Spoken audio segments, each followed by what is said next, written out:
हमें line of control पे happy Diwali करनी होगी, हमें लाइन ऑफ कंट्रोल को आग लगाना होगा।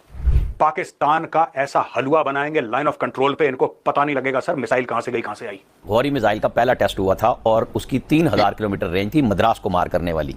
तो गलतफहमी में इंडिया को नहीं रहना चाहिए कि आज 25 साल बाद वो हमारे। मुझे ऐसा लगता है कि India is going for a kinetic action, is going for a conventional attack.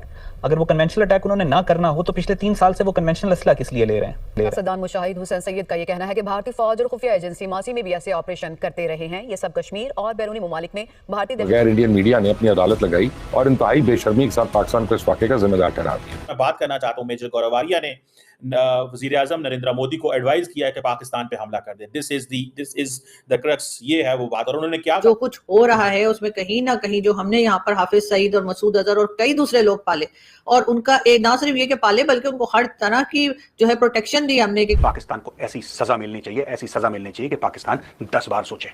इसलिए चलाए हैं कि हम अगर बॉर्डर के करीब या किसी भी जगह को प्रॉपर मार्क करके हमला करना चाहेंगे तो इंडिया फिर उसको बर्दाश्त नहीं कर सकेगा। $1 बिलियन का वो असला ले चुके हैं, उतना असला जितना यूरोप वर्ल्ड वॉर 2 के बारे में ये कहा जाता है कि ये जंग इस वजह से हुई क्योंकि असला बहुत ज्यादा था यूरोप के पास। तो और ऑल आउट वॉर की बात कर रहे हैं, खुली वॉर। हर तरफ जो है ना वो इंडियन जो आर्मी चीफ है उनको भी कह दें हाँ हमने ये ग्रुप बनाए फलस्तीन के लिए, हमने ये ग्रुप बनाए ताकि वो इजराइल को नुकसान पहुंचाए, हमने ये ग्रुप बनाए हैं बिल्कुल कश्मीर के लिए। जय हिंद दोस्तों, ऐसे भारत मीडिया में आप सभी का स्वागत है। तो दोस्तों, जम्मू कश्मीर के पहलगांव में आतंकी हमले के बाद अब मोदी सरकार ने बड़ा फैसला का ऐलान कर दिया है। पाकिस्तानी नागरिकों को 48 घंटे में भारत छोड़ने का आदेश भी दे दिया है। साथ ही सेना को भी हाई अलर्ट पर रहने को कह दिया है, जिसे देखते हुए पाकिस्तान मीडिया में इस समय खलबली मचा हुआ है। आप लोग को हाईलाइट में देखने को मिला होगा किस प्रकार पाकिस्तान के एक्सपर्ट भी ये दावा करने लगे हैं कि दुनिया भर के तमाम राष्ट्र अध्यक्ष भी भारत के साथ खड़े हो गए हैं। अमेरिकी राष्ट्रपति ट्रंप ने भी आतंक के खिलाफ भारत की लड़ाई का समर्थन किया है और रूसी राष्ट्रपति पुतिन ने भी दहशतगर्दों को अंजाम तक पहुंचाने की लड़ाई में साथ देने का ऐलान भी कर दिया है। भारत के प्रधानमंत्री नरेंद्र मोदी भी अपने भारतीय सैनिक को खुला हाथ छोड़ दिया है।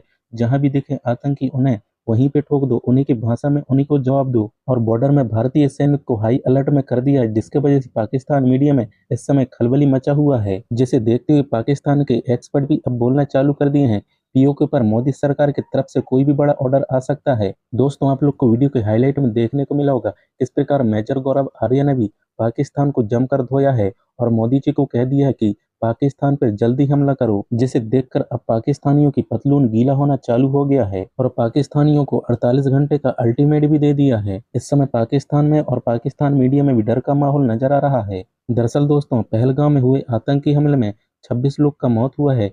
अब भारत सरकार ने इसका बदला लेने के लिए पूरी तरीके से तैयार हो चुका है। तो पाकिस्तान मीडिया में क्या चर्चा का विषय बना हुआ, तो आप लोग ये पाक मीडिया रिएक्शन पूरा अंत तक जरूर देखिएगा और कमेंट में अपना राय लिख के जरूर शेयर करें। मैं बात करना चाहता हूँ मेजर गौरव आर्या ने वजीर आजम नरेंद्र मोदी को एडवाइस किया है कि पाकिस्तान पे हमला कर दे। दिस इज द क्रक्स, ये है वो बात। और उन्होंने क्या कहा, मैं जरा उस पर बात करता हूँ ताकि आपको बताऊं कि इंडिया के अंदर किस तरह की चीजें जो है वो तैयार है। वो कह रहे हैं कि हम क्या है, हम 140 मिलियन लोग या हम जिंदा लाशें हैं, हम पे जब मर्जी पाकिस्तान जो है वो चढ़ाई कर देता है। वो कह रहे हैं कि ये जो वाकया कश्मीर में हुआ है ये पाकिस्तान ने करवाया। This is what Major Gaurav Arya is saying. और वो क्या कह रहे हैं, they should be horizontal and vertical escalation करें। हॉरिजॉन्टल भी एस्केलेशन करें एंड वर्टिकल एस्केलेशन भी करें। और ऑल आउट वॉर की बात कर रहे हैं, खुली वॉर। हर तरफ जो है ना वो इंडियन जो आर्मी चीफ है उनको भी कह दें, नेवल चीफ को भी कह दें, एयरफोर्स चीफ को भी कह दें, सब। तो वो कह रहे हैं कि पाकिस्तान पे हमला, इसके अलावा कोई चीजें नहीं है। 3 चीजें होती हैं कोई भी मुल्क जब इस तरह की सिचुएशन आती है, या तो लॉफेयर के जरिए आप चीजों को मैनेज करेंगे, या आप काइनेटिकली मैनेज करेंगे, या आप डिप्लोमेटिक करेंगे। इंडिया बकौल मेजर गौरव आर्या उनको काइनेटिक करना चाहिए। और लॉफेयर जो है ये कोई चीज नहीं होती, ये मोडालिटी, इंस्टीट्यूशंस, अखलाकियात, ये सारी बातें, और डिप्लोमेसी भी कुछ नहीं होती। सो वो मेजर साहब जो हैं वो ये कह रहे हैं। अब मुझे ये बताएं कि और देन उन्होंने कहा कि जनरल आसम मुनीर की स्पीच देखी। अब देखिए पूरे इंडिया के अंदर एक स्पीच दिखाई जा रही है कि पाकिस्तान के army chief General Asim Munir जो है उन्होंने स्पीच की थी, Hindus and Muslims are 2 different nations. ये कोई इसके ऊपर मैं पहले भी बात कर चुका हूं कि ये जो स्पीच है that is on the basis of the creation of Pakistan, कि पाकिस्तान के जो उस वक्त जब क्रिएट हो रहा था तो ये उसकी बुनियाद है कि हम नहीं रह सकते, हमें अलहदा हो जाना चाहिए।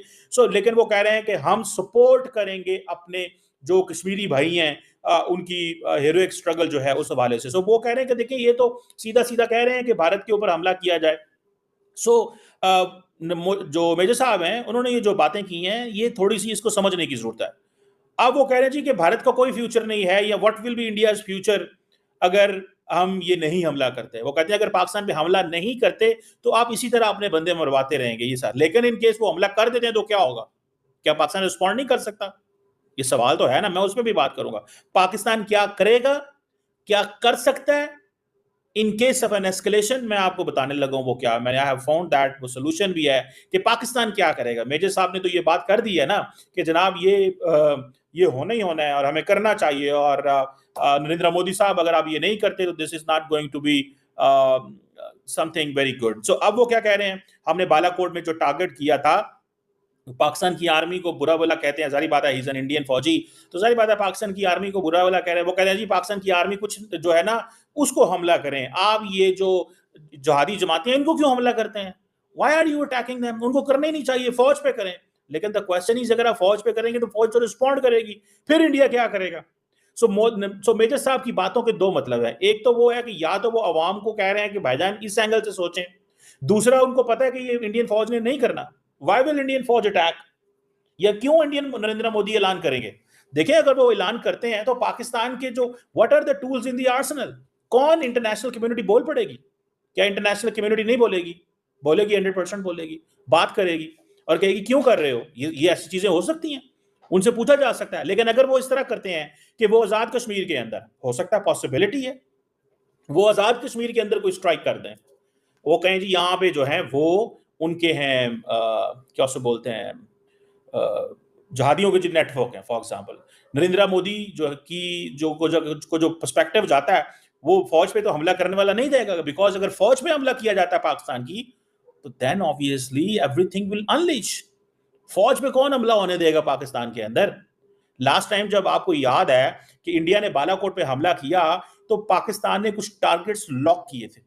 मेजर गौरव जो है वो बहुत परेशान और बहुत दुखी जाहिर है कि जो कुछ हुआ वो देखकर हो रहे हैं, और यकीनन उसका दिल जो है बहुत दुखेगा। कल का जो वाकया है उसमें ये कहना कि जी आपको अब चेक करवाइए कि आप मुस्लिम है या नहीं, और कि जी ये तो जिहादी हैं और ये तो मुजाहिदीन है। अभी तक हमारे लोग जो हैं वो ट्विटर के ऊपर पूरी बेशर्मी के साथ मुजाहिदीन का वर्ड यूज कर रहे हैं और कह रहे हैं कि जी तो मुजाहिदीन है। कि क्या मुजाहिदीन और जो है वो जिहादी बना के रखा है लोगों को, और उसके बाद कहते हैं कि जी हमारा नाम मत लो कि हमने कुछ नहीं किया। ये टेरर ग्रुप अगर हमने ना बनाए होते, ये टेरर ग्रुप अगर हमने खत्म कर दिए होते तो यकीनन भारत को या किसी भी कंट्री को ये सब कुछ देखने को ना मिलता। जो कुछ हो रहा है उसमें कहीं ना कहीं जो हमने यहाँ पर हाफिज सईद और मसूद अजहर और कई दूसरे लोग पाले, और उनका ना सिर्फ ये कि पाले बल्कि उनको हर तरह की जो है प्रोटेक्शन दी हमने कि कहीं इनको कोई नुकसान ना हो जाए। और उसके बाद टाइम टू टाइम हमारे ही लोग, चाहे वो जनरल परवेज मुशर्रफ हो या बाकी हमारे लीडर्स हो या डिक्टेटर्स हो, उन तमाम लोगों ने खुद ही इस बात को माना कि हाँ हमने ये ग्रुप बनाए फलस्तीन के लिए, हमने ये ग्रुप बनाए ताकि वो इजराइल को नुकसान पहुंचाए, हमने ये ग्रुप बनाए हैं बिल्कुल कश्मीर के लिए। ये तमाम बातें तो हमारे लोग मानते ही आ रहे हैं, लेकिन ये नहीं सोचा कि यही लोग जो है वो हमें कितना नुकसान पहुंचा सकते हैं, हमारी क्या पोजीशन हो सकती है। इस वक्त भारत में ना सिर्फ ये कि अमेरिकन वाइस प्रेसिडेंट जो है वो भारत में मौजूद हैं, बल्कि और भी जो चीजें एक्टिविटीज जो चल रही हैं और बहुत प्रोग्रेस जो भारत कर रहा है उसको देखते हुए भी यकीनन ये जो हादसा हुआ है, ये जो अटैक हुआ है, इसका बहुत बुरा असर जो है वो पाकिस्तान के ऊपर भी इसका इम्पैक्ट पड़ेगा।